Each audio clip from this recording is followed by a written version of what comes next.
Assalomu alaykum hurmatli tomoshabinlar. O'zbekiston va jahonda sodir bo'layotgan eng so'nggi va dolzarb yangiliklarni o'tkazib yubormaslik uchun biz bilan birga bo'ling. Eng muhim yangiliklardan biri Xalq banki endilikda pensiya tarqatish bo'yicha vakolatga ega emas. Markaziy bank qarori bilan ushbu yo'nalishdagi ikkita muhim qaror o'z kuchini yo'qotdi. Shuningdek, ishlamaydigan pensionerlarga to'lovlarni tashkil etish bo'yicha ham Xalq bankining vakolatlari bekor qilindi. Mazkur o'zgarish mart oyining 30-kuni Iqtisodiyot va Moliya vazirligi hamda Markaziy bank tomonidan tasdiqlangan.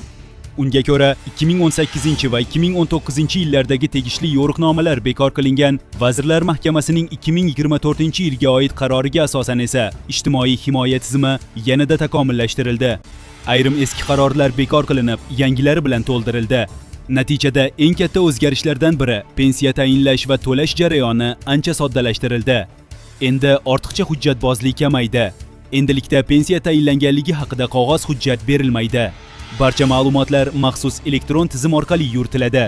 Bu esa jarayonni tezroq va shaffofroq qiladi. Shuningdek, pensiya miqdori, tovar va xizmatlar narxi o'zgarishiga qarab indeksatsiya qilinishi davom etadi. Yana bir muhim yangilik, harbiy xizmatchilar uchun pensiya tizimida ham sezilarli o'zgarishlar bo'lishi kutilmoqda. Yangi qonun loyihasiga ko'ra, 30 yildan ortiq xizmat qilgan harbiylar uchun pensiya miqdorini oshirish rejalashtirilgan. Hozircha ushbu loyiha parlamentda birinchi o'qishda ma'qullangan. Rejalarga ko'ra, pensiya hisoblashda ish haqining hisobga olinadigan qismi 75% dan 100% gacha oshirilishi mumkin.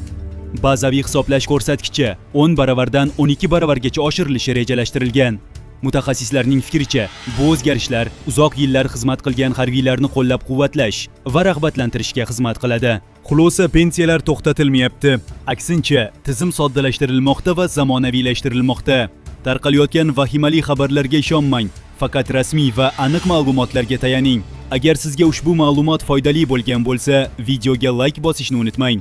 Kanalimizga obuna bo'ling va qo'ng'iroqchasini yoqing. Shunda eng muhim va dolzarb yangiliklar sizga birinchi bo'lib yetib boradi.